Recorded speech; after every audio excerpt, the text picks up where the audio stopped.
It's 17:30 GMT. This is Eyewitness News on 97.3 Citi FM. I am Umaru Sanda Amadou. Tonight, I'm here with Eno Safo. And coming up over the next 90 minutes.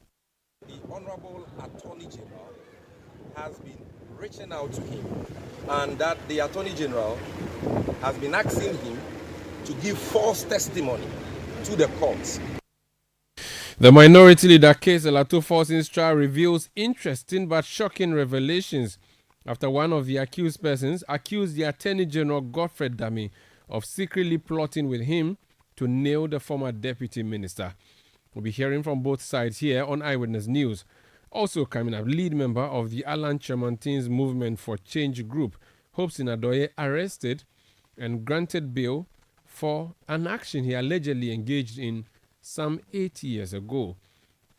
We'll be hearing more on what transpired today when he was arraigned.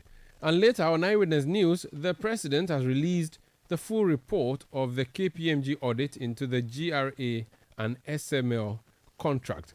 The man who is really the man behind the reason this investigation is happening is a journalist, investigative journalist. He'll be joining us tonight so we understand from him what he makes of the content of the full report. And we'll give you a breakdown as well so you understand what it really says. Stay with 97.3 Citi FM for more on this and many other stories on Eyewitness News. And in business community advocates need for broadening of tax net for effective revenue mobilization.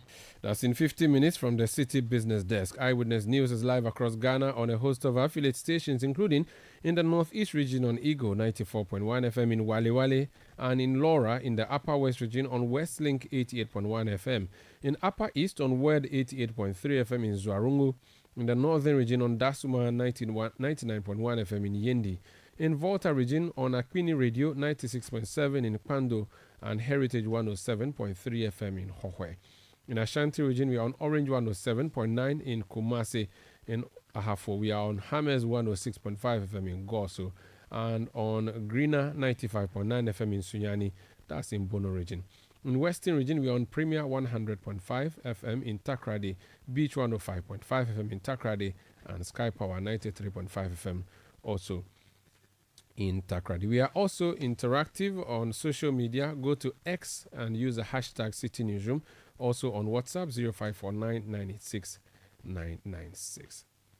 Let's start off now from the courts. And in the ongoing ambulance purchase trial, Richard Jakpa, the third accused person, has leveled accusations against Attorney General Godfred Dame. Richard Jakpa alleged in open court that the AG had approached him multiple times seeking his assistance to implicate minority leader and former deputy finance minister Dr. Kaisel Ato Forson. After the sitting, the National Communications Officer of the NDC, Sami Jemfi, addressed the press and highlighted further what was said in court. One other person who was in court is Felix Ufosu-Kwachi. He's a former deputy minister in the same government that Kaisel Ato Forson was a deputy government in. That's the Mahama government. He was in charge of information and communication. He's joined me on the line now. Honorable, you're welcome to Eyewitness News. Well, thank you, Maru. So you sat through court. Let me use you or make you a court reporter just for the next few minutes. What happened? Well, I'm not a court reporter. I cannot pretend to be one. So I will speak to what the NDC has said. Then let me make you an eyewitness on Eyewitness News. Well, I will speak to what the NDC has said, which essentially captures what happened in court. Yes, please. You know, ordinarily, and I've followed this case for a long time. I've been in court almost every day that the case has been called. And the general principle is that because the matter is sub judice, you don't comment on the merit. And I think that by and large, all parties involved in this case have refused, or if you like, endeavored not to comment on it in light of the principle that we all accept. But what happened today is of such exceptional value that it poses grave danger to persons opposed to this Akufo-Addo government, including myself and every member of the NDC. And for that reason, we cannot sit aloof and not raise concern about what happened. Essentially, the third accused person, Mr. Richard Jakpa, who is a businessman and an agent, if you like, for the entity that manufactured and shipped the ambulances to Ghana, Big C, said in the course of his testimony, and this is a matter of record, because the judge herself indicated that the matter should be captured on record because she wanted it on record. And I think it was the right step that she took. He said that the Attorney General has approached him severally, has met with him clandestinely, and spoken to him many times on phone with a view to getting him to make false statements and give false testimony and give testimony that aids the Attorney General to ensure the imprisonment of Dr. Kasela Forson, the minority leader. Now, this is a grave abuse of the Attorney General's powers, if what Mr. Jakpa is saying is to be believed. And indeed, he has asserted that he has evidence of this. There's indication that the National Democratic Congress also has this evidence, and that is why you find in the statement that the chairman of the NEC says that early next week, he will address a press conference and put that evidence out so that the whole world hears the extraordinary. Hello? Want persons who are opposed to the Akufo-Addo administration falsely and unjustly imprisoned simply because they are vocal in their opposition against the misrule of this government. And that is the only reason why we are compelled to speak to this matter. And I encourage all of you in the media, in the interest of justice and in the interest of preserving the integrity of our judicial and justice system, to give extensive coverage to this so that the light is shined on all those who, under the cover of darkness, use certain processes to oppress others simply because they disagree with them. Okay, let me just try and understand this. What actually triggered this? Is it something that the lawyer during cross-examination, the Attorney General's Department during cross-examination unearthed this, or your lawyer led, or his lawyer rather, led him in evidence? How did this come up? Well, in the course of cross-examination by a lawyer for first accused, Ediji Tamaklo, the Attorney General shot up and said that he thought Japa was rather defending the first accused. This angered Japa because he then said that you are the Attorney General who has approached me on many occasions to fabricate evidence against Dr. Forson so that it will aid your cause in ensuring that he is imprisoned. So how then do you turn around and accuse me of defending him when I'm actually defending myself by merely stating the facts as I know them to be? So it was the Attorney General's posture and attempt to accuse Japa of defending Dr. Forson, which got the third accused to make this startling revelation. And I think that it is something that the people of Ghana ought to follow, because for the longest period, we in the NDC have decried the conduct of this Attorney General, who seems all too willing to do anything in the interest of the Akufo-Addo administration by bringing fabricated charges against people with a view to silencing them because they are critics of this government. And we in the NDC have indicated in our statement, we will follow this matter to its logical conclusion. Because like I said, if our minority leader can be plugged and targeted in this manner, then all of us are in danger. We are in no mood to surrender our freedoms to a despotic government led by Akufo-Addo. Certainly not on the altar of a hatchet man of an Attorney General like Dami. And we will do whatever it takes to defend our freedoms. We in the NDC have the same rights as anybody in the MPP. And we will not be plugged like ducks and thrown into prison simply because we detest the Akufo-Addo administration. And that is a point that we must place on record. Now, this is just an allegation. Let the records reflect that it was just an allegation, even though it was made in court. It's just an allegation. It could be possible that he's just making that, and I'm using possible. It could be possible that he's making that. Well, let me tell you, I didn't want to go out of myself, but let me tell you that this is ironclad. It is not just an allegation. And we in the NDC are not in the business of throwing out empty claims. Just give us a few days into the early days of next week, and we will put that evidence out, as our chairman has said. It is not something that, and that I was speaking on oath, mind you, he was speaking on oath, which means that if what he says proves to be false, he runs the risk of being imprisoned by the court, for misleading the court. And I don't think that somebody who is interested in his freedom like Japa will make such allegations lightly. Again, we in the NDC are a serious organization. We want the people of Ghana to take us seriously. And so we are not just going to say we will put out evidence if we have none.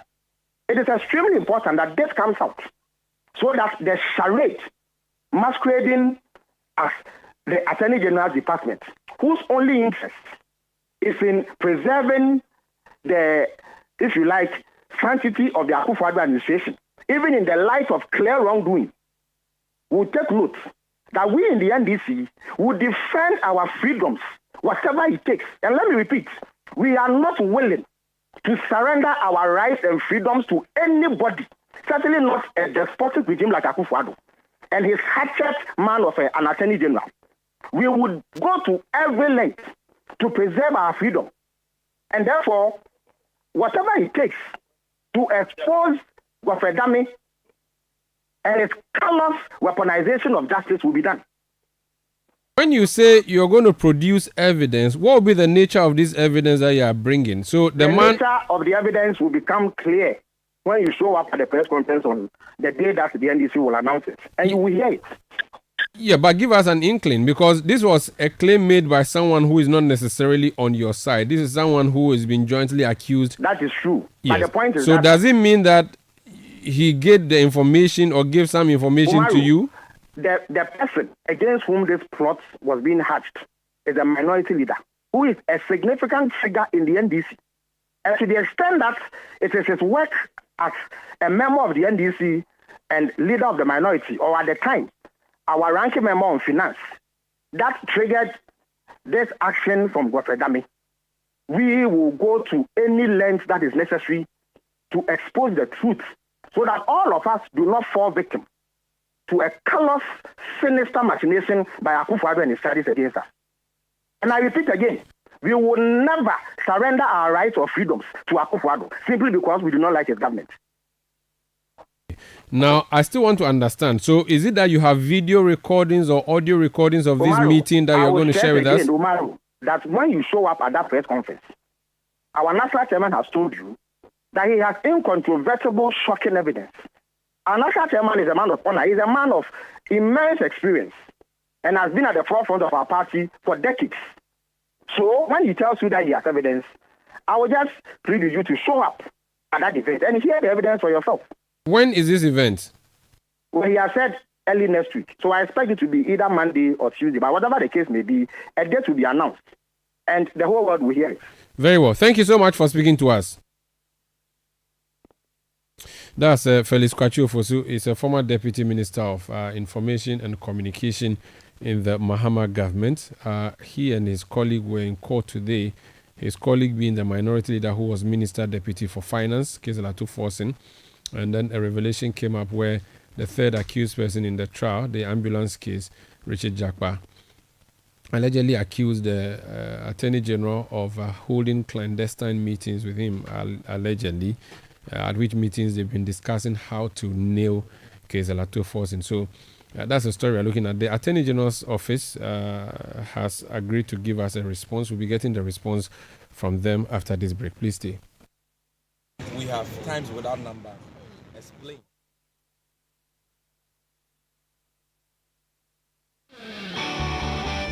In a world where only the best survives, you need a fuel that can match your drive. A fuel with unparalleled protection for your engine, superior efficiency, and unrivaled performance. A fuel so unbeatable, when you get behind the wheel, you'll focus on what really matters. The journey ahead. That fuel is Shell V-Power, because no other fuel gives your engine better protection, better efficiency, and better performance. Be unbeatable. Drive unbeatable. Shell V-Power. Shell, go well. Choboy! Yeah. We have a new leader in town. OBRNT. Amanfo. Madam was Sibebre. When him say my baby, maybe more charcoal for whiter teeth. More charcoal. Not only that, maybe lemon. More lemon. Zinc for fresher breath. More zinc. And fluoride for stronger teeth. Introducing the new President Charcoal Pack with more power with a combination of charcoal and lemon for naturally whiter teeth. Grab yours now. This advert is FDA approved. Are you a contractor, builder, or a proud homeowner with an eye for quality and security? Well, look no further than Yale. Yale is the trusted name in security for over 180 years. When it comes to securing your home or business, trust Yale. We make security simple, and we're right here in the heart of Accra, Ghana. Visit our stunning showroom on 11th Lane Street in Osu, Accra, and discover a world of premium Yale products, including door hardware, handles, and door locks that will elevate the security and style of your space. Whether you're building from scratch or renovating, Yale has the perfect solution for you. Our products are known for their durability, innovation, and most importantly, your peace of mind. Visit us today and experience the Yale difference. Your security, our priority. Yale, locking in your peace of mind. You know your papa see that? And it's rickety car. Hey, Papa! Bobo, so how your engine now? It is half man, half amazing. Thanks to Quartz and you can feel better energy. Can't touch this. Actually, guys, so Sancho's engine just died like that? Yes, so somebody managed to convince him that there is a better engine oil than Quartz, and he switched. Sancho Panza. Now, which engine oil can be better than Quartz? No other, my guy. Quartz with its age-resistant technology, it keeps your engine younger for longer. Now you know. Have you guys seen the new bottle design? It's superb. Quartz 9000 from Total Energies there improves fuel efficiency. Why do you think Mr. Mane and Logoso have taken the Quartz Nation movement World Cup like that? Sorry. Chairman. Hey, Chairman! Quartz. Keep your engine younger for longer. Eyewitness News. Be there as it happens. This Eyewitness News on 97.3 Citi FM. Just gone by, you had an interview with Felix Kwatiofosu. He was a deputy minister in the Mahama government, speaking to us about what transpired in court today. The Attorney General's Department has issued a statement signed by its deputy, one of the deputies, Honorable Alfred Tia Yeboah. It's an 8-paragraph statement. I would have read it for you verbatim, but we have a spokesperson of the Attorney General on the line, Isaac Wilberforce-Mensah on the line to speak to us. So let me just ask him to speak to some of the issues in the statement. Sir, you're welcome to Eyewitness News. Hello? Okay, I seem not to have Wilberforce-Mensah on the line. We'll try to reconnect with him. But suffice it to say that this is a story that is just coming up from the court. Let me take you to the frontage of the courts. Sami Jemfi, the National Communications Officer of the NDC, spoke to journalists after today's proceedings. Let's listen. We have times without number explained why we think that Honorable Atoforsen is innocent and that this whole case is needless. Now the matter has been before the courts. Various witnesses have been called. The minority leader himself has opened his case and closed his case. Currently, the third accused is being cross-examined by lawyers for the minority leader, who is the first accused. And today, cross-examination was done by our own director legal, Eduji Tamako. So we're all in court to monitor the proceedings. But we were shocked to the marrow when the third accused, under cross-examination, disclosed to the courts that the Honorable Attorney General has been reaching out to him, calling him over the phone, that he has met with him in person, and that the Attorney General has been asking him to give false testimony to the courts and skew his testimony in such a way that corroborates the case of the Attorney General against the first accused, so that the first accused can be convicted and jailed. He said this in open courts and asked that it should be put on record. And the leadership also directed that same should be captured by the record. And so what we are talking about is something which is on record. And we as a political party are totally scandalized and disgusted by this development. We are not surprised because we've always known that this is a stock in trade of Godfred Yeboah. This is not a man who is interested in justice or the law. This is not a man who is an Attorney General and Minister of Justice. No. This is a devious character with no honor whatsoever, no respect for justice, no respect for the rule of law, no respect for the rights of accused persons, and who always go about manipulating judicial processes to get his way at all costs. And so we are not surprised at all that today his sins have found him out. We are not surprised at all that today his cup is full. We are not surprised at all that today his day of reckoning has come. Because, you know, in a race between good and evil, evil can always take the lead, but good will always win. He's been doing this over and over again, and we have a cause to lament this to the media and the good people of this country time and again. You've been asking for evidence. Here is your evidence. Godfred Dame is not a minister of justice, but a minister for injustice. He is not interested in the rule of law, but interested in persecuting innocent people. He is interested in bending the law to have his way at all costs. And if he can go to a witness and seek to influence the witness, to quote the witness, coerce the witness to testify, okay, in a manner that will help him achieve his aim, then he is capable of talking to a judge. He is capable of talking to a registrar or any officer of the courts to have his way.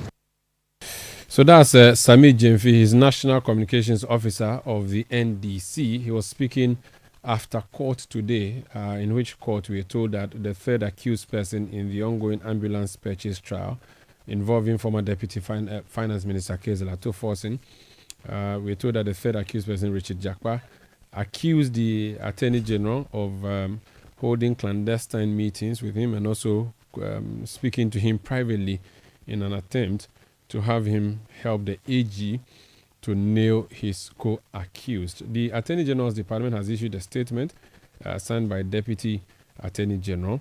Let me read that for you. It says, the attention of the Office of the Attorney General and Ministry of Justice has been drawn to media commentary by persons associated with the National Democratic Congress on allegations made by the third accused person, Richard Jakpa, during proceedings in court on 23rd May 2024, that the Attorney General desired his cooperation in the matter in order to secure conviction of the first accused, Kezela Toforsin. For the record, the Office of the Attorney General and Ministry of Justice categorically denies the allegations and insinuations of the NDC in response as follows. 1. The Republic has throughout the trial relied solely on the record of the impugned transactions, i.e. the purchase of ordinary vans purporting to be ambulances to sustain its case against the accused persons. This record existed before January 2022 when the case was commenced and was duly filed in court by the prosecution before the commencement of the trial. The Republic has never required or desired the cooperation of any of the accused persons in the matter, in which it has already succeeded in establishing a prima facie case against all the accused persons. Neither the Attorney General nor any officer from the Office of the Attorney General has approached any of the accused persons with a view to obtaining evidence from him. 3. It is rather the third accused person who, by various letters dated 27th April 2023, 16th May 2023, and 30th May 2023, and 12th June 2023, has proposed to the Republic through the Attorney General to engage in a plea bargaining or plea negotiations. This plea bargaining proposal has to date not been accepted by the Attorney General.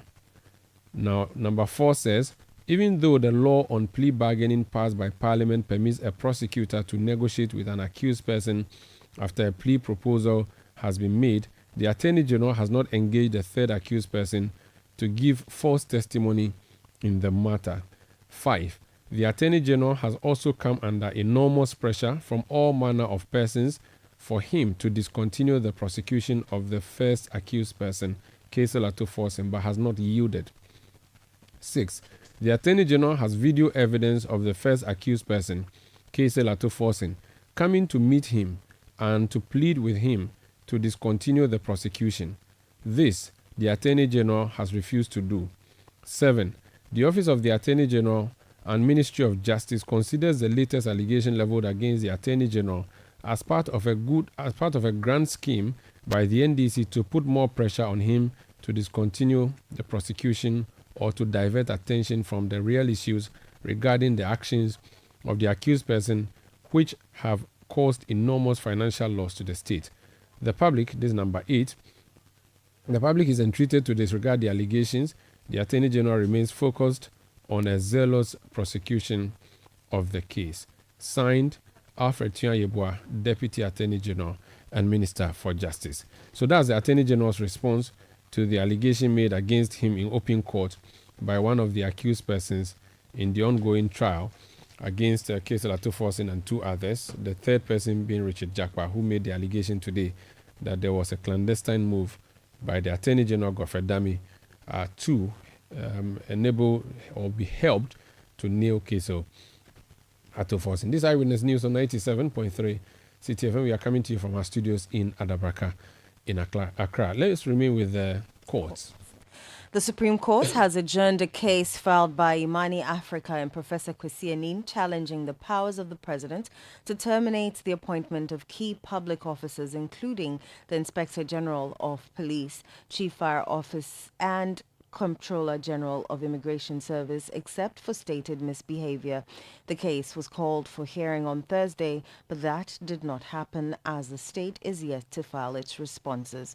The legal representative of the state requested 7 days to file the appropriate responses, a plea that was been granted by the Apex Court. The Center for Democratic Development Ghana, CDD Ghana, has expressed satisfaction with the release of the KPMG report concerning the contract between the Ghana Revenue Authority and Strategic Mobilization Limited. President Akufo-Addo released the report saying it was in the interest of transparency and openness.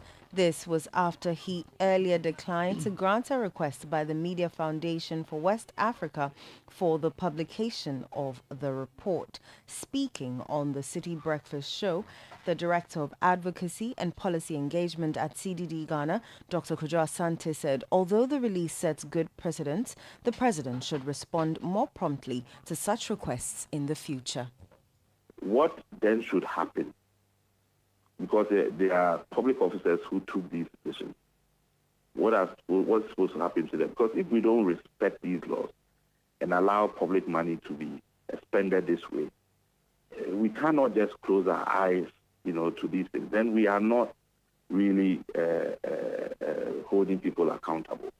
And this is the reason why you are getting so many kind of infractions and so on in the system. So I think the full report, the release, even in terms of the value for money arrangement that SML and GRE is making, we still didn't get any information on what kind of investment SML has made to warrant what they say, a fee for performance arrangement. So I have many questions that I think needs to be followed up to allow this arrangement to go in whatever way that we are thinking about. So I think the release is important. It sets a good precedent in terms, even though we have to go to the RTI, but we should expect that there should be proactive disclosure from the presidency once it took the matter up and said it was in the public interest to do that. Dr. Kojo Asante is the Director of Advocacy and Policy Engagement at the Center for Democratic Development Ghana. So the president released a 300-plus page report yesterday, the KPMG report, which audited the contract between SML and the Ghana Revenue Authority. The president did a U-turn, which U-turn he explained to have been done in the interest of openness and transparency. Key highlights from that report. 1, the audit firm KPMG said the revenue mobilization transaction between the Ghana Revenue Authority and the Strategic Mobilization Ghana Limited, SML, can be terminated by either party. Now, that's the first one proposal. However, the firm, in its full report on the contract, says that the termination could trigger financial implications for the government of Ghana. So we're talking about judgment debt.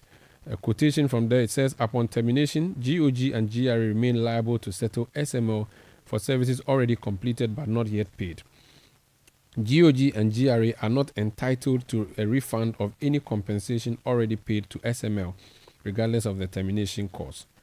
If GOG or GRA terminates without a cause, it becomes liable to pay SML on ROI equivalent to the fair value of SML's investment in the contract. That's a quote.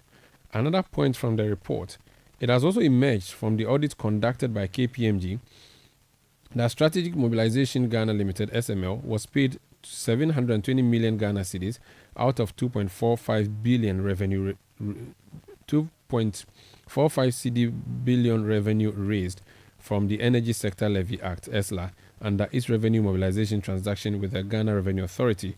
The amount was raised between May 1, 2020 and December 31, 2023. The revenue translates to 1.70 billion litres for the period, with an average of 38.6 million litres per month. Documents presented to KPMG for the audit indicated that GRA and SML asserted that the commencement of the contract by SML led to incremental volume liftings and tax revenue of 12 billion cedis for the period 1 May 2020 to 31 December 2023. Number 3, the full report has also revealed that SML owes GRA a total amount of 31 million. The report indicated that from September 1st, 2020 to April 30, 2021, a bulk payment to SML covering invoices for 8 months did not have value-added tax and withholding tax deductions amounting to 13.38 million cedis. He stated that this contradicts the GRA standard practice of deducting such taxes for payments to SML between June 1, 2020 and August 31, 2023. Another observation from the report, it has emerged from the audit conducted by KPMG that SML was paid 720 million out of 2 billion revenue raised from the Energy Sector Levies Act, the ESLA, under its revenue mobilization. I've raised this one already. So those are the key things that have come. Documents presented to KPMG for the audit indicated that GRA and SML asserted that the commencement of the contract by SML led to incremental volume liftings and tax revenue of 12 billion between May and December 2021. So that is just the issue that has come up from the KPMG report. When we come back, we'll speak to the journalist who unearthed this particular issue. Please stay with us. Eyewitness News. Be there as it happens.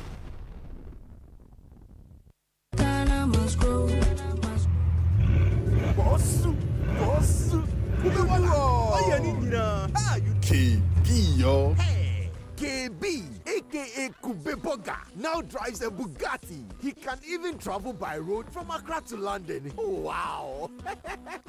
KB's source of wealth is agriculture. Yes, coconut business. After losing his bank job, he started supplying coconuts at events. Now, he owns large coconut plantations and employs many young people. Charlie, we all need to trust the process, because hope day. There has never been a better time to enter into agribusiness. Take a bold step today with the Ghana Grows program, because every step pays. Ejuma Wokro, Ghana Grows, Hope Day, an initiative of the MasterCard Foundation in partnership with Springboard Roadshow Foundation and Limehouse. You know your papa see that? And it's Rickety car. Hey, Papa!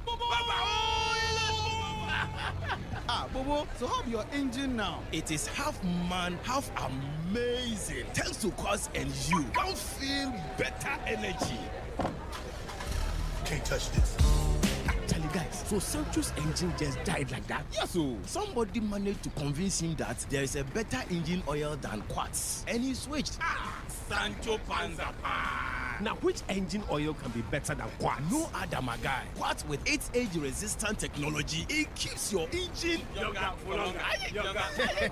Now you know. Have you guys seen the new bottle design? It's superb. Quartz 9000 from Total Energies there improves fuel efficiency. Why do you think Mr. Mane and Logoso have taken the Quartz Nation movement World Cup like that? Sorry. Chairman. Hey, Chairman!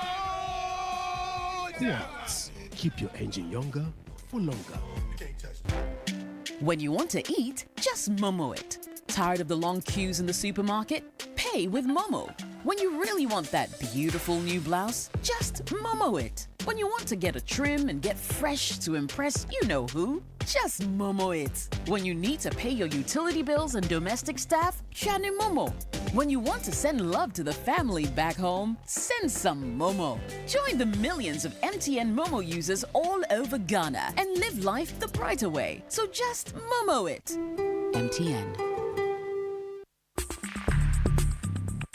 Let your voice be heard on Eyewitness News on Facebook at facebook.com/City97.3, Twitter at twitter.com/City973, and Instagram at instagram.com/City973 with the hashtag Eyewitness News. You're welcome back. This is Eyewitness News on 97.3 Citi FM. We are coming to you from our studios in Adabraka in Accra. We are also around the globe on citynewsroom.com. The show is interactive. Join us on WhatsApp 0549 986 996 or go on Twitter and drop a message there, hashtag City Newsroom. My handle is at Umar Rusanda or at City973. Let's talk about the ongoing registration exercise and the issues coming up from there now, shall we? The National Democratic Congress has once again raised concerns over alleged irregularities in the ongoing limited voter registration exercise and the issuance of Ghana cards in the Pusiga constituency. The NDC accused the CEO of the National Food Buffer Stock Company and the parliamentary candidate of the New Patriotic Party for Pusiga, Hanan Abdul Wahab, of facilitating these illegal actions. Speaking at a press conference, the NDC communications officer for the Pusiga constituency, Alale Baba Atimbila, highlighted multiple concerns, accusing the governing NPP of engaging in unlawful activities to manipulate the electoral process. Fairness and credibility of the electoral system. We are concerned over the suspicious timing of the National Identification Authority carrying out an exercise of registering process, issuing instant Ghana cards to foreigners in Pusiga along our border towns.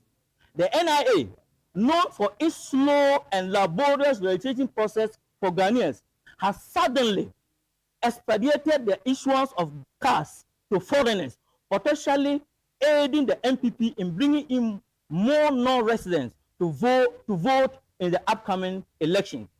Ladies and gentlemen, and the media, this blatant manipulation must be stopped, and we call on the NIA to halt this discriminate practice immediately. We call upon the National Identification Authority to cease and desist from the Salati Express registration service currently being implemented in Pusiga constituency. This targeted approach, which facilitates the expedited issuance of Ghana card to the foreigners, must be halted immediately to uphold the integrity and fairness of the electoral process. We have received credible information, the media, that the MPP candidate attempts to use another cunning tactics to influence non-citizens to transfer their votes to Pusiga. Reports indicate that non-citizen residents from the Goro College of Education are being bribed with cash incentive to transfer their votes to Pusiga with promise of paying fees for about 500 students at the Goro College of Education. We warn all non-residents against succumbing to these deceitful schemes, as such actions will only undermine the integrity of the electoral process and will not be tolerated. Alale Baba Atimbila is the NDC communications officer for the Pusiga constituency. Let's go back to that story about the allegation that was made in open court that the Attorney General has been trying to compromise one of the accused persons alongside who are standing trial alongside Kezela Tuforsin. The allegation is that Richard Jakpa made the allegation in court. In fact, Richard Jakpa made the allegation in court that the Attorney General has been trying to get him to help him nail the former Deputy Finance Minister, Dr. Kezela Tuforsin. Isaac Wilberforce Mensah is a spokesperson to the Attorney General. He's joined us on the line. Sir, you're welcome to Eyewitness News. Thank you very much, Omar. And a big good evening to your millions and billions of listeners worldwide. Good evening to you too. Now, I noticed that even though this statement was made in open court by an accused person who is not an NDC person stricto sensu, your opening statement refers to the NDC. The NDC capitalized on this and did a press conference outside the courtroom. But why didn't you limit yourselves to what transpired in the courtroom, where in open court we are even told that the statement was admitted? Why didn't you stick to that? Why did you NDCize it? How do I do this? It's the director for communications for the NDC who spoke about this, so we know how things work.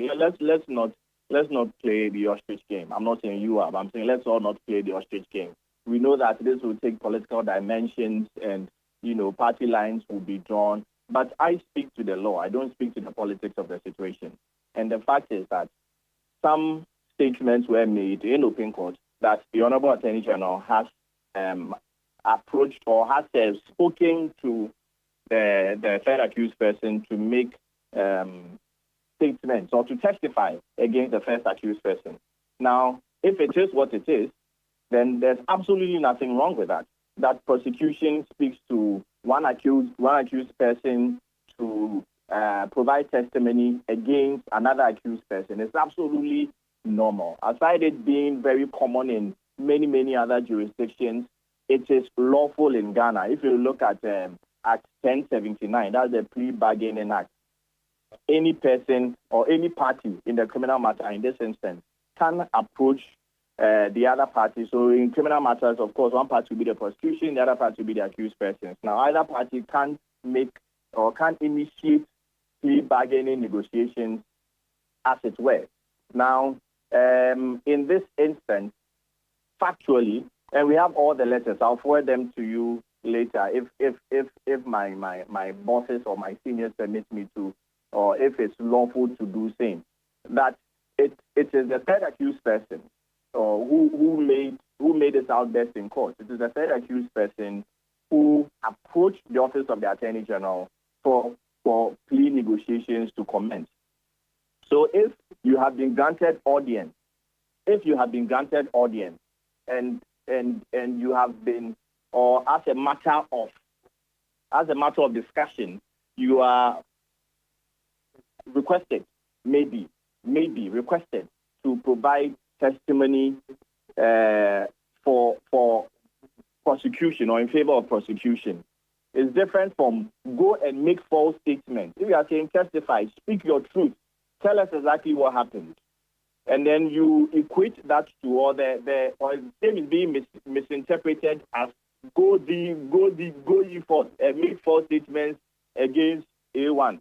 I think that's not the case. That's absolutely not what happened. That's definitely not what happened, and the Office of the Attorney General has categorically denied that any such thing happened. The Honorable Attorney General Godfrey Adame has never told anyone to go and make false statements against anyone. So that's what we have put on record emphatically. I see, but the AG at least is admitting to the meeting with the third accused person. That there's an admission to that. There's no denial of that. The Attorney General has not denied that. But it's important to note that the meeting was subsequent to a request or a request for negotiation initiated by the third accused person. Okay, so and the there's meetings nothing unlawful about that. So yes. The meetings have never been at the instance of the AG. You want to put that on record? That is what I'm telling you. That no, I just want to say that. So you're putting on record that AG has never. None of the meetings have been at the instance of the AG. That's what you're saying. All the meetings were corollary to the initiation of plea bargaining by the accused person. Okay. The third accused person said there were meetings. You've admitted that, of course, there were meetings, but this is the reason for the meetings. The other aspect of the third accused's statement there were meetings, is that... Let's correct this. There were meetings at his instance. Let's go on, please. No problem. But the third accused person adds that these meetings were at, quote, odd hours. Will you say on record that none of these meetings were at odd hours? And we do know what odd hours mean. One, it is not true. And two, I just heard Sami GMP Director for Communications for the NDC say that these meetings took place with a third party, quote unquote, a respected third party involved. So I'm not quoting him there, but I'm putting it in my own terms, that it took place with a respected third party involved. And same was at the instance, once again, at the instance of the third accused person. So if that was the case, then certainly it couldn't have been at all hours. And in any case, let me hasten to add that it was the third accused person who initiated these plea negotiations. Okay. So how then do you come back to say that you have spoken to me to give testimony against person A or person B? Okay. It doesn't even make. And let me put something on record. Yes. Let me put something on record in respect of the plea bargaining act. What the law says in respect of this. Now, plea bargaining can happen anytime prior to judgment. And when it comes to plea bargaining, because I've also heard some issues, I just want to correct the narrative on your platform before people go to town with this issue of meeting with a party instead of the lawyer. If you look at the plea bargaining, so Samijemfi is referring to an ally, and I'm referring to an act of parliament, Act 1079, which says, I'm reading section 162A. It says here that subject to 162B, a person charged, in this case A3, a person charged, or in this case it could be A1 as well, a person charged with a criminal offense may at any time before judgment negotiate with the Attorney General for a plea agreement. Has judgment come? No. So is such negotiation permissible under law? Yes. Now let's look at 162C. 162C also relates to who can initiate a plea agreement, and it's from both sides. It can be the prosecution or it can be the accused person. Now, in this instance, it says the accused person who initiated the plea discussion. Okay. So if some plea discussions have gone on, what is the problem? Absolutely nothing. Okay. Isaac, let me just ask this for the public records. The NDC has said that it is going to do a full-blown press conference on Monday or Tuesday next week, where it's going to bring evidence to prove this meeting actually happened. Now, nobody has denied just a second. The reason this meeting would be of interest is that it was clandestinely arranged, or it was done at odd hours, quote and unquote. Can you say to us on record now that none of the meetings happen outside work hours, where we could say between 8 to 5 p.m.? None of these meetings happen during that time. One, you see. And that the meetings did not happen with this third person that Samijemfi claimed. No, I'm just saying that let's not limit the scope of the act to whether it happened on a weekend, whether it happened on Saturday morning, or it's really material. Unfortunately, in this case, it is, because the man used odd hours, and we don't know that your office works like every regular public office. So if the Attorney General meets with an accused person in a case at 1 a.m. in either the accused person's residence or the Attorney General's residence or somewhere, that can definitely not be what the intention of non-odd hours is when we say non-odd hours. You do know that. Okay, so I just want to say that, one, the meeting never happened at any odd hour. It's definitely false.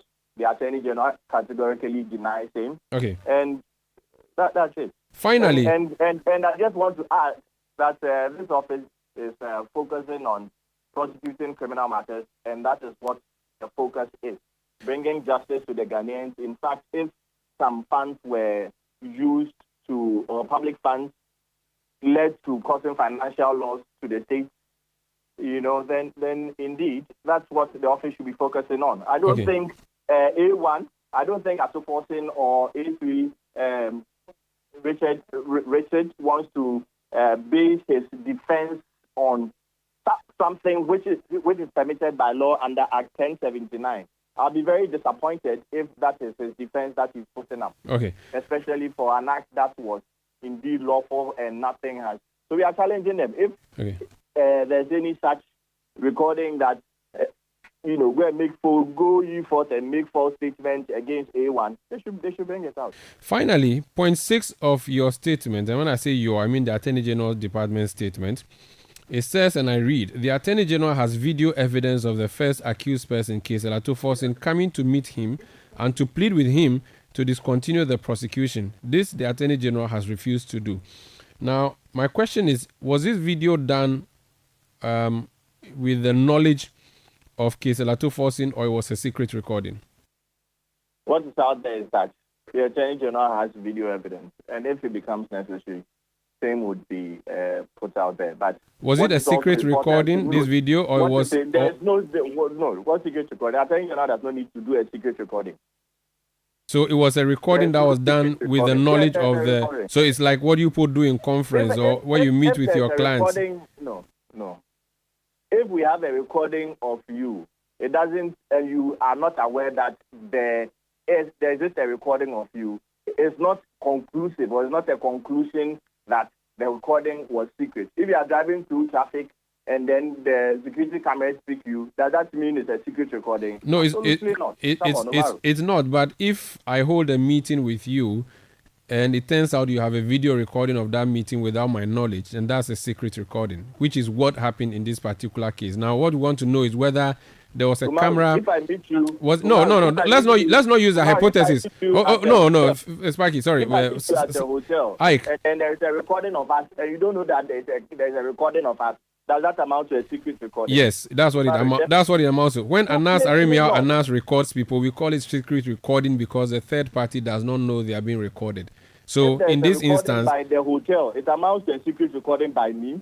No, there's a notice at the frontage of the hotel that says there is CCTV 24-hour surveillance here, so you know you are being recorded. Okay, I want to know, in the Attorney General's office, do we have a camera that is recording which camera you would see and your attention will be brought to it? Now you're asking me to give you information on whether there is a camera in the office of the Attorney General. Yes, because you introduced paragraph 6 in your statement, which is, I believe, immaterial to the discussion around Richard Jakpa, but you've introduced it, so it's only fair that I ask you to explain what you intended to say by point 6 of your statement. Well, so like I have stated, that there is a recording, but it's not a secret recording. That's what I can say for now, Umaru. Very well. Thank you so much for speaking to us. Thank you too, Umaru. That's Isaac Wilberforce Mensah. He speaks for the Attorney General, Honorable Godfrey Dame. This Eyewitness News on 97.3 Citi FM. We are coming to you from our studios in Adabraka in Accra. We are also live around the globe on CitiNewsroom.com. When we come back, we'll do business news and then point blank. Please stay with us. Eyewitness News. Be there as it happens. Are you feeling tired after a hard day's work? Have you lost your appetite even for your favorite dish? Viral Blood Tonic is a nutritionally balanced, pleasant-tasting tonic fortified with iron and vitamins to boost your appetite and energy levels for high performance. Viral Blood Tonic, easy to take and good for the whole family. Viral from Danex Iting Starwin PLC. If symptoms persist after 48 hours, consult a physician. This advert is FDA approved.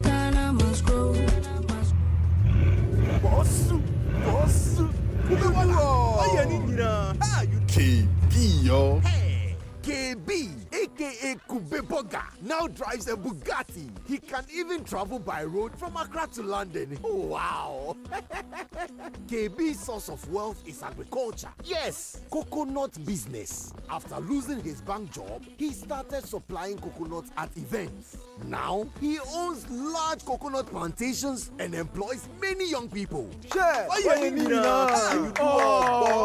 Charlie, we all need to trust the process, because hope days. There has never been a better time to enter into agribusiness. Take a bold step today with the Ghana Grows program, because every step pays. Ejuma Wokro, Ghana Grows, Hope Day, an initiative of the MasterCard Foundation in partnership with Springboard Roadshow Foundation and Limehouse. There are some classy celebrations that calls for whipping out your favorite China sets. Same goes for your luxury vehicle. Just any engine oil won't do. Premium understands premium best. The new Shell Helix Ultra 0W20 SP with carbon neutral properties is the one for your premium car. It's a fully synthetic motor oil designed using the Shell Pure Plus technology. Prevents dirt buildup with exceptional cleaning power, leaving your pistons cleaner than a whistle, up to 50% more than the industry standard, and gives you stronger, long-lasting engine performance. So, if you want your classic car to run smoothly like a Ferrari for years to come, use the Shell Helix Ultra 0W20 SP with carbon neutral properties. Shell Helix Ultra 0W20 SP, designed for ultimate engine performance.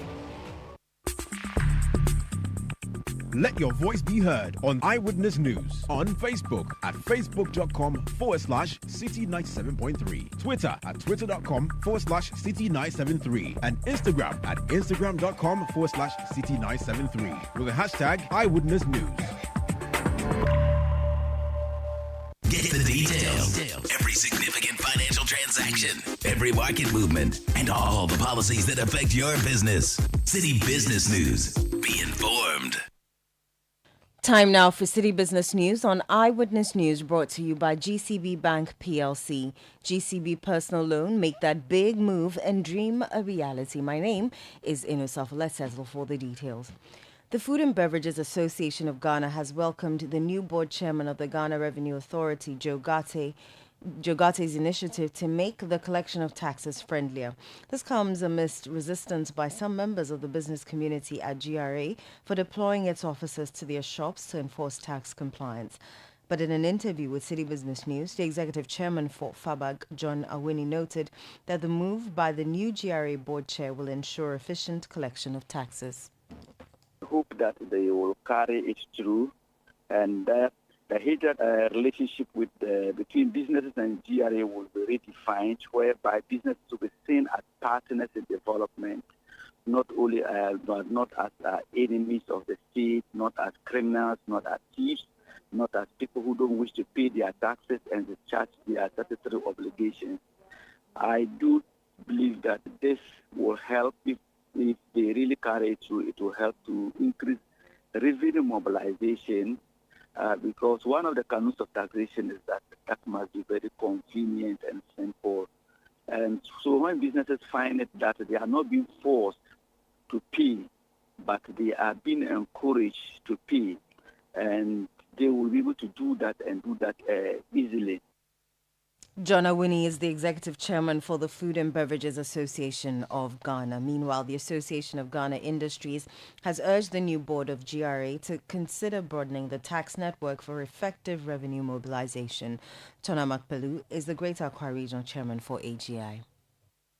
The GRA to take steps to expand the tax network to involve the many more people who are not paying the taxes and the many businesses who are not paying. But for us in AGI, we're very clear in our mind that we're prepared to comply. Then we are happy to cooperate fully with Honorable Jogate to discharge his duties as the new board chair. We are fully in support of him, and we believe that knowing who he is, a fine gentleman, very experienced in law and lawmaking and in business himself, we believe that he's going to do a good job, and we're happy to collaborate with him. Chona Makpelu is the Greater Accra Regional Chairman for the Association of Ghana Industries. As the Monetary Policy Committee of the Bank of Ghana is presently meeting to review developments in the Ghanaian economy, the Ghana Union of Traders Association is calling for a reduction in the benchmark policy rate or a stay at the current level of 29%. They argue that considering the lingering inflationary pressures, it would not be prudent to increase the rate because, among other things, any such move could adversely impact business operations. In an interview with City Business News, First Vice Chairman of GUTA, Clement Boateng, said Ghanaian businesses are facing a considerable increase in borrowing costs, largely stemming from the high monetary policy rate. When the policy rate increases, it has a direct correlation with increment in the lending rate.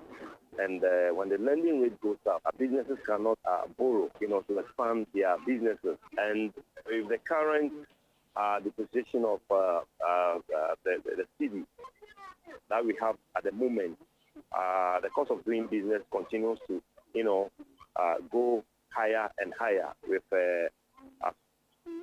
most of the business community losing their capital and even some of them losing their businesses.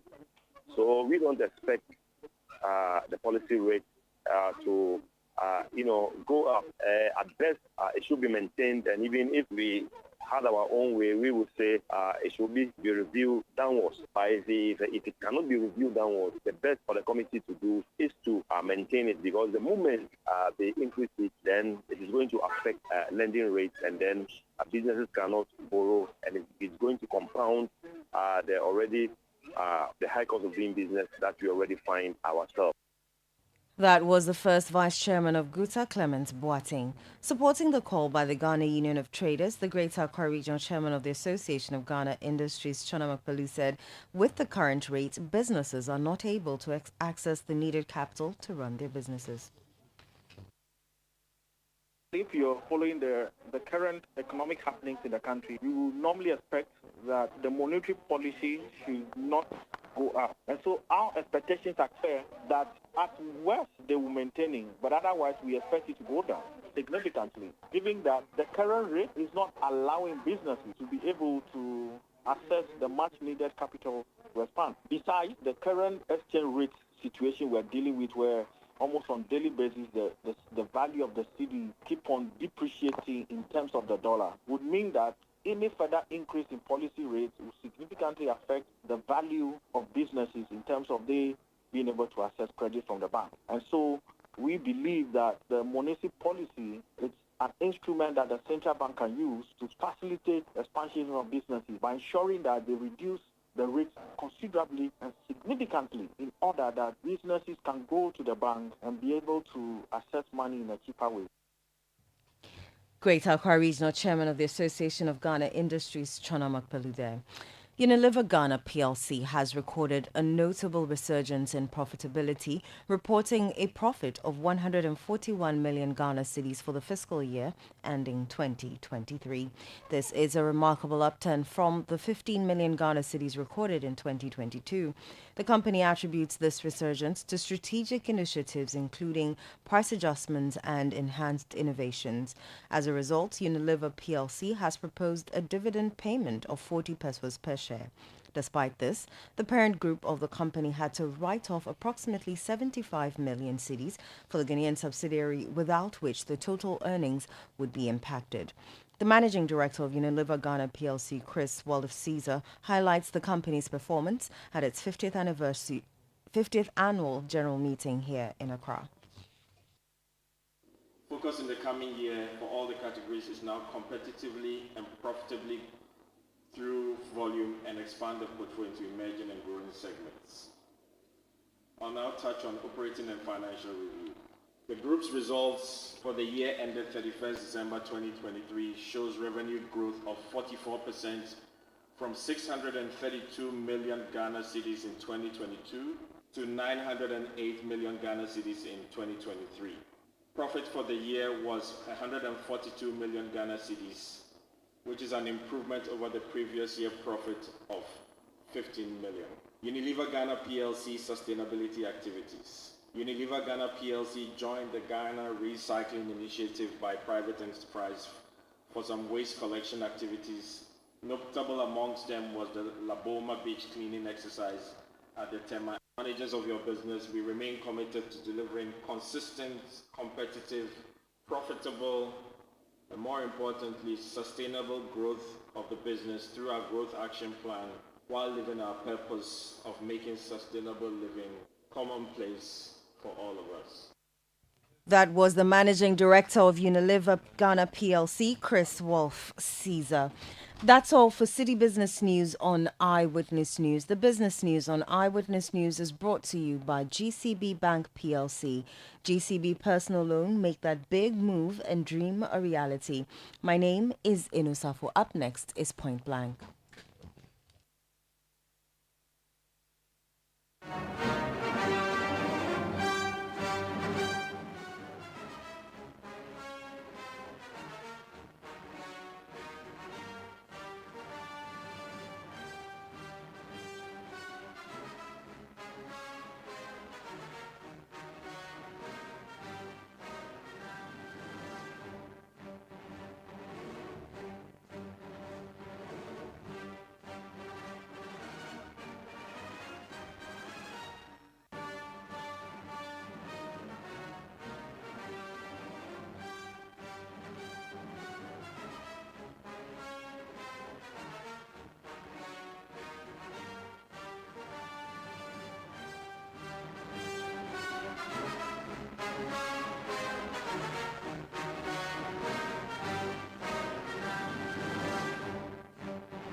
Tonight on Point Blank, Hobson Adoye is in court. He was arrested for a crime he allegedly committed in 2016. Now, mind you, Hobson Adoye, until recently, was a member of the New Patriotic Party. He was the NPP's parliamentary candidate for the Katamanso constituency. The Katamanso constituency in the Greater Accra region. When Alan Kwadwo Tchouamanteng broke away to form the Movement for Change, Hobson Adoye was one of the people who followed him. He was arrested and put before court and granted bail. Yao Boabina Samoa is a former member of parliament for Adenta and also a private legal practitioner. He was in court today for Hobson Adoye. Let's speak to him and understand what happened. Sir, you're welcome to Eyewitness News. Thank you, sir. What are the timelines? When was he arrested? What was he told when he was being arrested?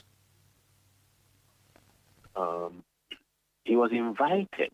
Let me say hello to your listeners, viewers on Facebook. He was invited by telephone notice on Tuesday to have a conversation at the CID headquarters the following day, Wednesday, at 11 a.m. Unfortunately, it rained so heavily that we got there an hour late at 12 noon. That was Wednesday.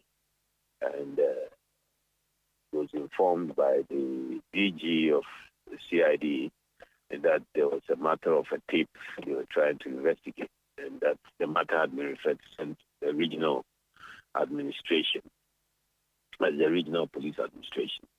So we then moved, all of us moved to the regional administration, where an entire panel of the senior ranking members of the region interrogated him about the tape, after which they enabled him to take a statement. They enabled him to make a statement.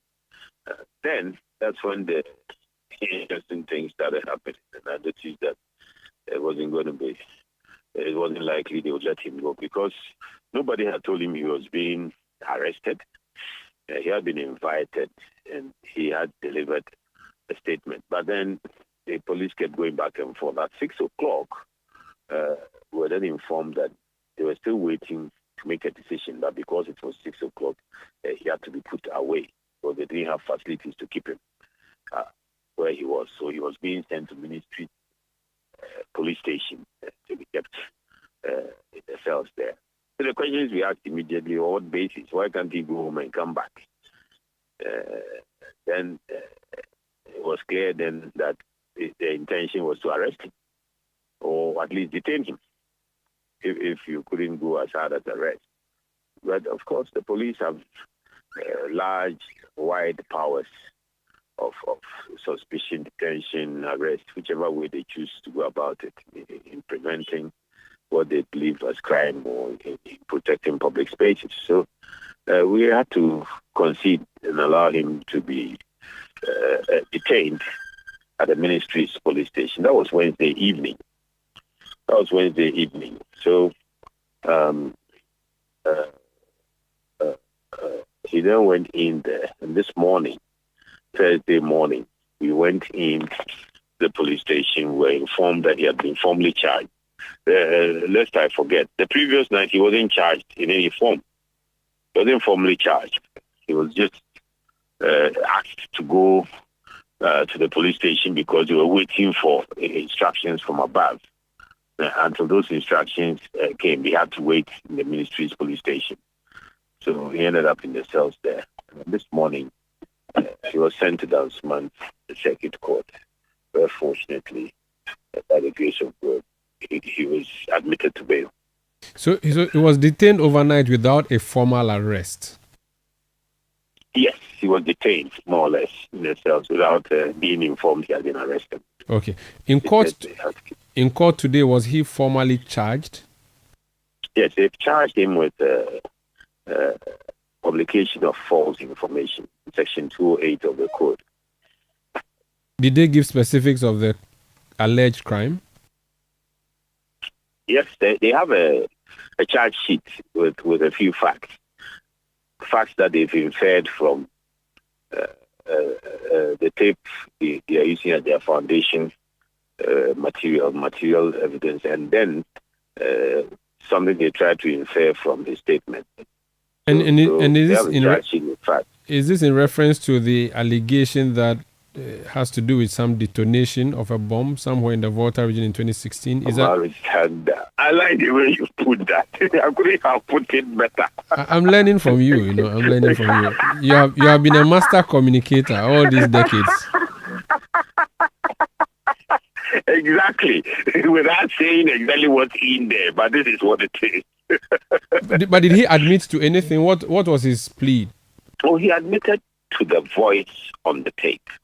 But he explained, because clearly the circumstances in delivering the tape were different from the actual circumstances on the ground.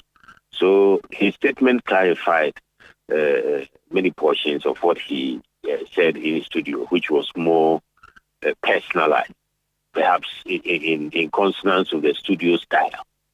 So he actually explained himself, and it was nothing to do with him personally. Oh, okay. And it wasn't even the jurisdiction of Ghana. Oh, okay. I mean, when you use jurisdiction here, I mean, it may be a contentious issue, but of course, it's the court who decide because jurisdiction can be defined in various okay, maybe aspects. let me change the word. It wasn't in the territorial space. Okay, of Ghana. Okay, that's very helpful. Now, did he plead guilty or not guilty? No, he's pleaded not guilty. So when is the next date in court? 25th June. All right. Now, let me put away the Yababian Samuel lawyer and talk to him as a politician and member of the Movement for Change. Do you smell an elephant? It's very obvious. It's not. Now, you see, we have to begin to distinguish these matters. It's not even the elephant itself. It's the rider of the elephant, who is the government. The elephant is inert at the moment. They don't have the power to do this. It is the interest of those riding the elephant, who have the authority and power of the elephant, who are doing what's going on, because it's clear.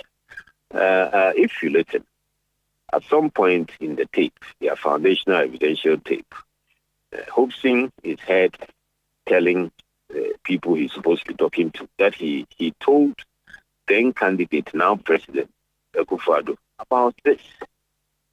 And this is 2016. He said he told it. So before coming into authority, he knew that something will, if it did happen, if we had to take Hobson's word for it, that it happened, then he told him. Now, later on, the party comes into authority and some individuals control the authority of the state, the power of the state. The party exists elsewhere. And those individuals are aware that Hobson is supposed to have said this or done this or whatever. And during that period, in the past 8 years, he's made these claims elsewhere. He's made these claims elsewhere. But at the time he was making those claims, because he was an integral part of the government of the NPP, nobody thought it important to look at those claims. And now, all of a sudden, he's making these claims while clothed as Movement for Change. He's become a saboteur. He's become treasonous. He's become a threat to national security. So the change of clothing has irked some people. People are not happy. People think that he's going too far and that they must slow him down, shut him up. And this is a way they thought was convenient. But it didn't work out happily. It didn't work out. I see. So it looks like this was an operation. And when you say operation in the political sense, we understand what it means. An operation when he was with the MPP, which operation was endorsed at the time, but which operation now is being used to come after him. Yes, because he's literally changed color. Is he likely become to a yellow army general? Is he likely to sing like a canary? Considering that he may and I mean, trying him politically, if he were to make concessions, he may end up mentioning names. No, because it looks like an operation he may have conducted for and on behalf of some persons or a group of persons. I think the threat of Hobson to the powers that be is not necessarily this particular matter, but his wealth of knowledge generally about the regime and how close he was to certain incidents, events, and many other happenings. And I think that is where the fear potential embarrassment is coming from. That if he is not stopped, then he will end up hearing more, if not worse, than this. Very well. Am I making myself clear? Yes, it's very clear. Wait to see what happens next. This is just a hook on which you hang your troublesome goods. So let's wait and see what happens next in court. But thank you for speaking to us. How is the movement doing, though? Is the butterfly doing well? We're told that your butterfly was going to struggle. It appears you are flying higher, as close to the eagle as possible. Where's the energy coming from? These incidents demonstrate how far we've come. When you begin to be persecuted, then you realize that you are a threat. The butterfly is seriously flying. Very well. We're making headway. Wish you all the best and thank you so much. When is your running mate coming? We are not going to get involved in the kind of running mate saga that some people have. We are going to do it scientifically, so it's not going to be too long. Very well. All the best and thank you for speaking to us. My pleasure. That's former MP and a member of the Movement for Change, Yao Bwabina Samoa, speaking to us. This is Eyewitness News on 97.3 Citi FM.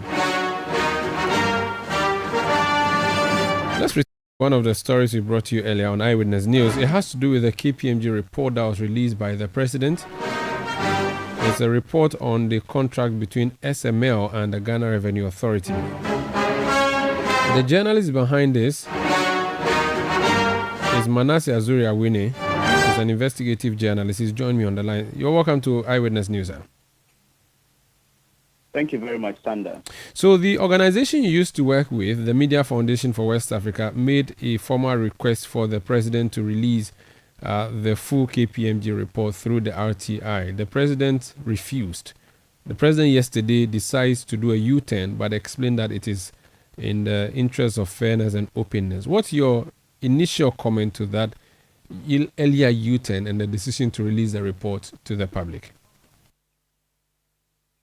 Well, Sander, I don't think there's even the need to withhold this report. There wasn't the need to withhold the report in the first place. We have had instances in the past, and I make specific reference to the JIDA report in 2013 when I investigated a youth employment scandal and President Mahama constituted a committee. We didn't have the right to information law at the time, but President Mahama went ahead to release it without anybody writing under any law. So this report was made. The president had already given his opinion and published it. So I don't know how that would have impeded anything for the president to stop the release of the report. But I think the pressure, and now knowing what we know, there appears to be a good reason for anybody in government wanting to shield this report. Let's talk about the content of the report now. Even though the presidency hesitated, now the report is out there. We're told that the deal was to help us plug some loopholes. You are the man who thought that we were just wasting money on a project that should not have even been contracted in the first place. Having read the report now and seeing the full reasoning, are you satisfied that perhaps maybe your premise in the investigation was faulty? Not at all, Sander. If there's anything, this report, if you read it critically, you would realize that it confirms almost everything we said, except the attempt to attribute the gains made in the sector to SML. Let me use this analogy. If Citi FM has some problems that impinge on productivity and profitability, let's say lateness to work, laziness, and perhaps pilfering, and then the management of Citi FM engages a number of companies to come and then seal these loopholes.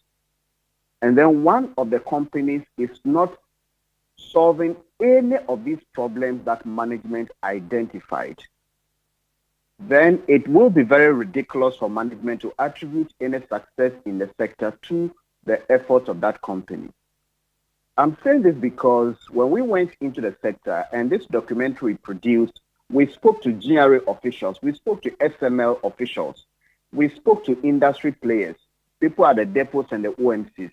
These were not our opinions.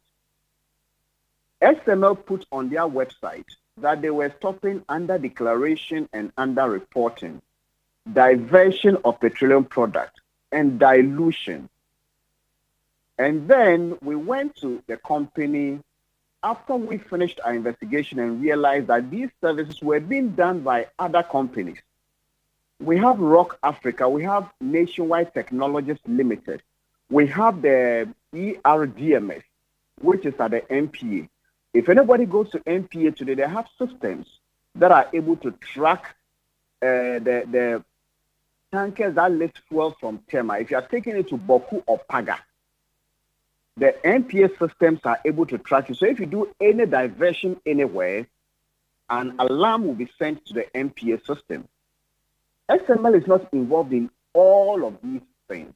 And they admitted on record that they were not involved, and they proceeded to delete those claims from the website of the company.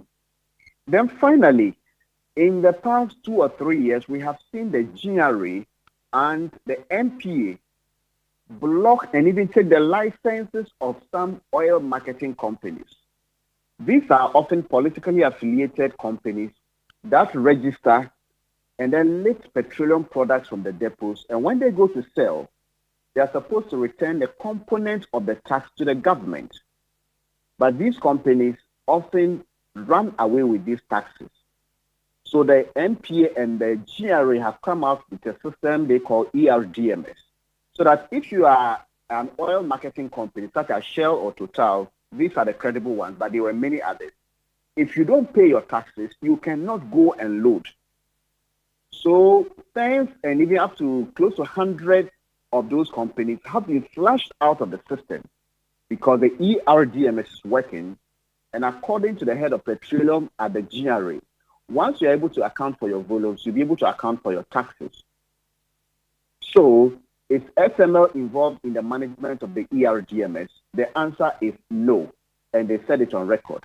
And that same company also told us that the already existing meters at the depots are more accurate than the SML meters. It is the reason that all the recordings that SML does, all those recordings are not used for tax purposes. So the question is, how do you credit the hard work of the GRA officials at the depots, the ERDMS, the tracking systems, the systems that stop dilution, diversion, and the declaration? All of these systems are there. SML is not involved in any of them. So how do you credit them for their profit or the incremental revenue that is made in the system? And the GRA actually told us that the revenue increases when volumes increase and also when taxes or rates also increase. So within the period, more people would have bought cars, more taxes were added. And so the amount of taxes we take actually go, or that the taxes, the revenue we get from that sector goes up. And if you look at the KPMG report critically, you will see that not all the depots even have the SML meters in operation. They say about 8 out of the 26 depots don't have the meters yet. But SML is actually paid for that. So you and I, anytime we buy fuel anywhere in Ghana, SML has a percentage of revenue to take. Every liter of fuel purchased anywhere in this country, SML is paid a percentage, whether or not it is monitoring or working at the depot from which that fuel is lifted. Okay. And this is what we are talking about. Finally, so for you, there was no leakage. Even if there was, SML has not been able to plug that particular leakage. Now, the difficult thing is, from what we observe from the report, is that the contract has become an albatross around our neck now. If we terminate, we pay judgment debt. You are saying that there's no point keeping it. What do? We can neither terminate nor continue. So what happens? Sandra, I don't see where there is judgment debt. It talks about liability, that we will be liable as a country, and if they bring an action, then they will succeed. The liability comes when the company is able to demonstrate how much they have spent and then how much they are losing.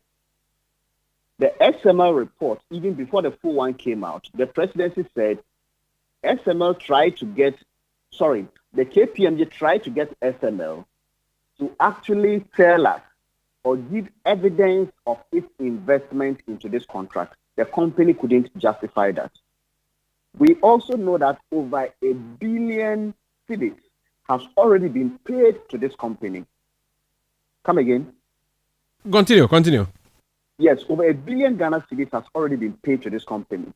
So if there is any money to be taken, Ghana should be chasing SML for money the company did not earn, and not the other way around. I have just told you SML takes revenue from fuel that is lifted from all the depots in this country, a percentage. But the report says their meters are not yet working in some of the depots, but they are paid for that.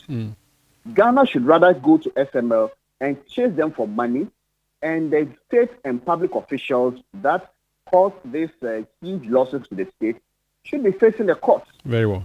Thank you. I don't see any judgment debt here when we rather should be chasing the company for money they have not earned. Thank you for speaking to us, sir. Thank you for having me. That's Manasseh Azuriawuni. He is an investigative journalist, the brain behind the expose around the SML contract with the Ghana Revenue Authority. That would be it for Eyewitness News tonight. My name is Umaru Sanda Amadou. I did this with Eno Safo. Production by Kobna Wilson, Sami Wiafi, and Bevelyn London. The technical support came through from the technical department here of 97.3 Citi FM. The new media support from Edwin Kwakofi from the new media department of 97.3 Citi FM. We'll be back tomorrow at 17:30 GMT. Up next, I'll leave you in the hands of Chris Carter, who is bringing you Sister. Have a good night.